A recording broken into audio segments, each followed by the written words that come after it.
Olá, boa noite, graça e paz, graça e paz na presença de Deus. Estamos aqui com mais alguns minutos para Deus, né? Nós alimentamos o corpo, sim ou não? Comemos lá o nosso arrozinho com feijão para alimentar o corpo, né? Muitas vezes vamos aí para as academias fazer exercício para o nosso físico, não é assim?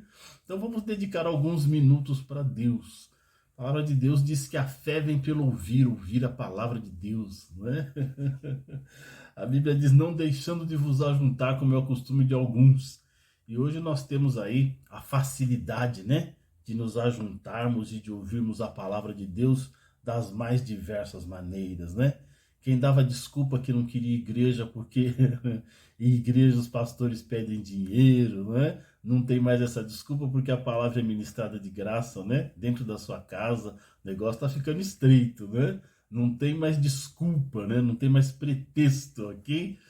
Mas louvado seja Deus que, como diz a música antiga, vencendo vem Jesus. Quando eu era criança, quem era crente era zombado, né? Zombava de quem não era crente, né? E hoje o exército de Jesus tomou conta da TV aberta, né? As grandes emissoras do país, em horário nobre, estão pregando evangelho. Templos são construídos todos os dias e templos enormes, né? Hoje, babaca, hoje zombado é aquele, enfim, que não está procurando, enfim, se inteirar, conhecer, entender, né? Essa obra maravilhosa de Jesus Cristo, amém? Vamos aqui, então, dedicar alguns minutos para Deus. Vamos ver o que é que Deus tem para falar conosco hoje, né? Deixamos para Deus resolver aqui o que Ele quer falar conosco, amém? Vamos, então, pedir ao grande Deus Jeová, em nome de Jesus, que Ele nos envie, nos conceda um trecho da sua palavra para nos alimentar nessa noite, em nome de Jesus.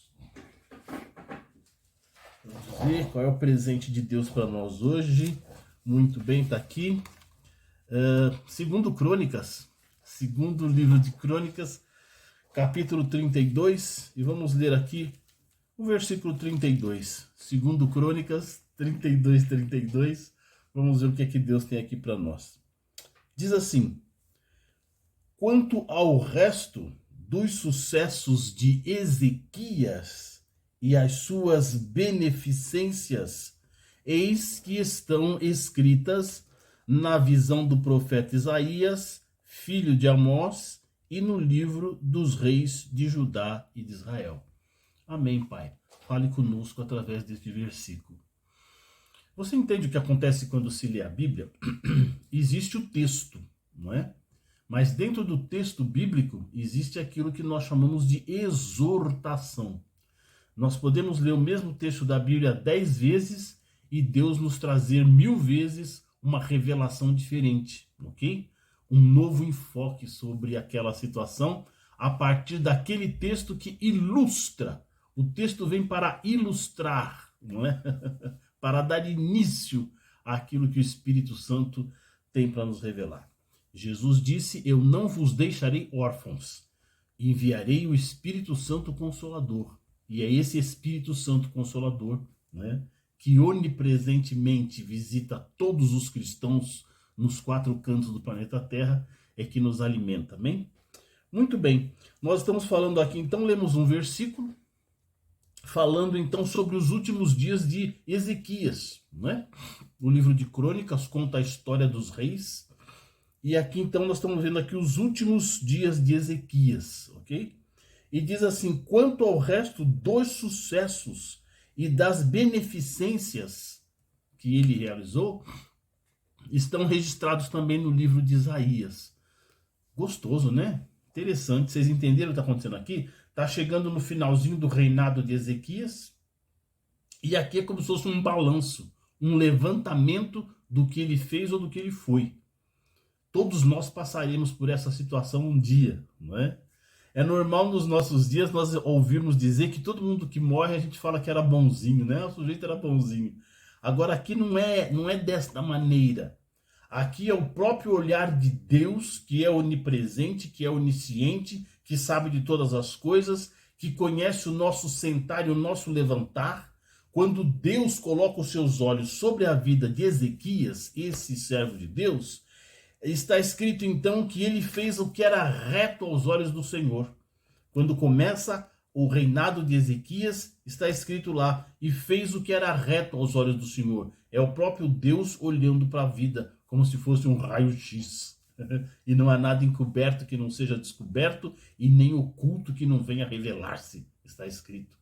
Então, é o próprio Deus que, fazendo um levantamento na vida de Ezequias, diz que ele fez o que era reto aos olhos do Senhor, e está dizendo aqui uma palavra bonita que eu gosto muito, né? Beneficências. Está descrito aqui que ele realizou beneficências e que ele teve sucesso. Quando nós lemos a história de Ezequias, nós vemos que ele teve mesmo muito sucesso. Ele teve, materialmente falando, né? Ele teve fazendas, riquezas, gado em abundância, né? Mas tudo isso nós sabemos que não vale nada, né? Se nós não fizermos aquilo que agrada a Deus, né? Além dos benefícios materiais.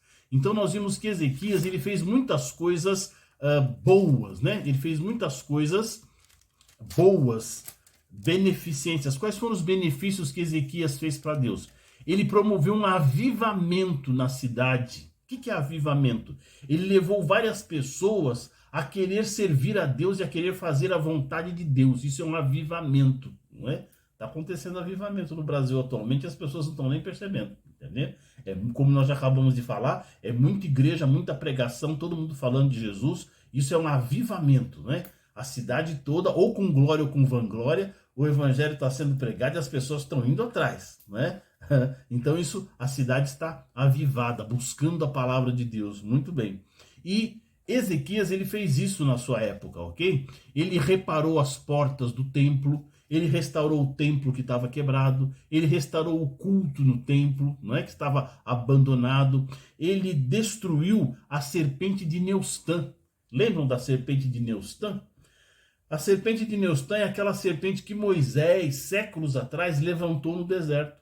Quando o povo no deserto era picado por serpentes, Moisés fez lá um aparato de prata grande, enfincou na areia, e o sol batendo naquilo brilhava de longe. Então, mesmo quando o povo estava a quilômetros de quilômetros andando, quando o povo olhava para trás, via aquilo brilhando, né?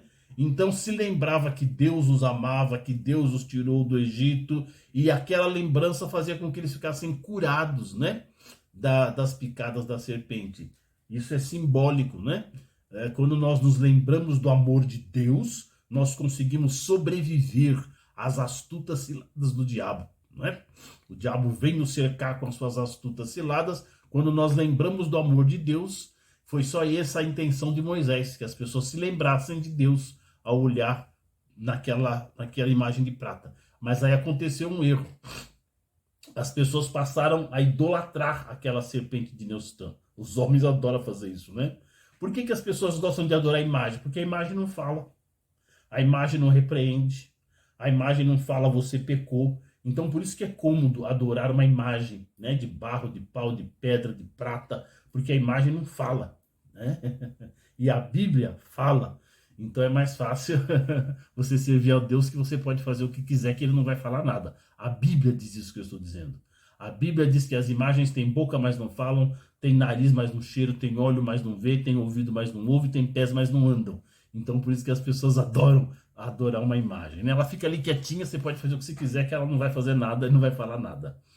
E entre as coisas boas, as beneficências que Ezequias produziu, ele destruiu essa serpente de Neustã. Não era para ficar adorando aquilo. Naquele momento no deserto, ela era útil porque olhava para trás e lembrava da situação. Chega, não é para ficar adorando, ajoelhando diante da serpente de prata, né? Muito bem. E ele aumentou até os limites da cidade. Então nós estamos falando aqui que o Ezequias, que está dito aqui que ele fez beneficência, ele fez muitas coisas boas, né?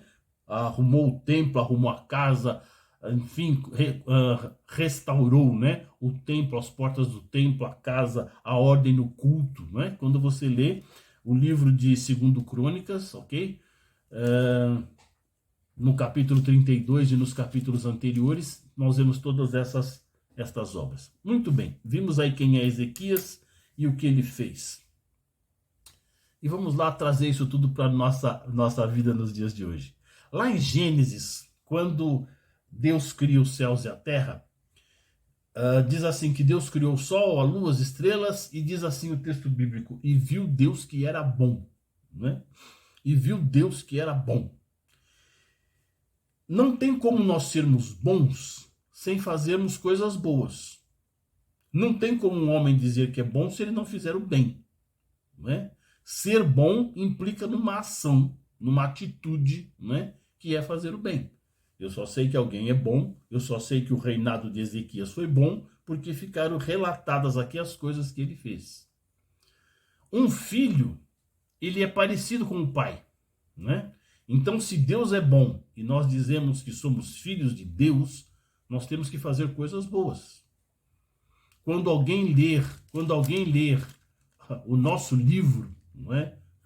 As ações que nós praticamos durante a nossa vida, temos que encontrar ali coisas boas se nós somos filhos de um Deus que é bom. Nós temos que ser imitadores de Deus. O apóstolo Paulo disse, sede, pois, meus imitadores como eu sou de Cristo. Então, se eu disser que eu sou filho do Deus eterno, o filho do Deus que criou os céus e a terra, e eu não fizer coisas boas e dignas, não é? Eu estou mentindo para mim mesmo. Ok? Eu estou mentindo para mim mesmo. Um dia, quando for lido as nossas crônicas, né? Crônicas quer dizer redação, né? As redações que foram feitas. Um dia, quando for lido a redação das nossas vidas, nós temos que desejar e temos que lutar para que possa se escrever a nosso respeito, como ficou escrito de Ezequias, né? Que fez o que era reto aos olhos do Senhor. Que fez o que era reto aos olhos do Senhor. E caímos naquele assunto que nós já tratamos aqui, né? As pessoas dizem a salvação não é pelas obras, né? E fica sentadinho. Não tem nada a ver, já falamos sobre isso. A fé sem obras é morta. Quando Jesus vier no reino da sua glória, ele dará a cada um segundo as suas obras, né? E em Mateus 7, nós temos ainda a expressão que o Cristo diz, apartai-vos de mim, vós que sois obreiros da iniquidade. Não é só no bem que se faz obras, não é? O mal também faz obras. E Jesus, tem uma multidão que chega para Jesus e diz assim, em teu nome nós expulsamos demônios, curamos enfermos, não é? E Jesus diz, apartai-vos de mim, obreiros da iniquidade, eu nunca vos conheci. As pessoas fizeram todas essas obras e Jesus não tinha nada a ver com isso, não é? Porque a obra só tem valor se ela for feita com honestidade, com desejo real de coração, desejo sincero de coração. Há reis na Bíblia que, se não me engano, foi Acás, que a respeito dele ficou escrito o seguinte, que ele fez o que era reto aos olhos do Senhor, mas não com inteireza de coração. Olha, né? Fez o que era reto, deu esmolas, distribuiu esmolas, né? Não podemos fazer essas coisas, mas se o coração não for sincero, não adianta para Deus. Nós vemos lá em Mateus 7 as pessoas dizendo isso. Mas em teu nome nós curamos enfermos e fizemos e acontecemos. Jesus fala, apartai-vos de mim porque eu nunca vos conheci. Jesus não viu nada do que aquelas pessoas viram. Tudo aquilo que elas fizeram não valeu absolutamente nada. A bondade só é bondade quando o nosso coração for bom. Quando a intenção das nossas atitudes for boa. Com a intenção realmente de ajudar, sem interesse. Não é verdade? Então é um desafio legal. Eu costumo dizer que esse é o melhor game que tem no planeta na Terra, né? Essa luta que nós temos que travar contra nós mesmos, contra as nossas imperfeições, para ao final dos nossos dias, alguém possa dizer que você foi bom. Que você foi bom. Tente ser bom, porque Deus é bom. Deus nos abençoe.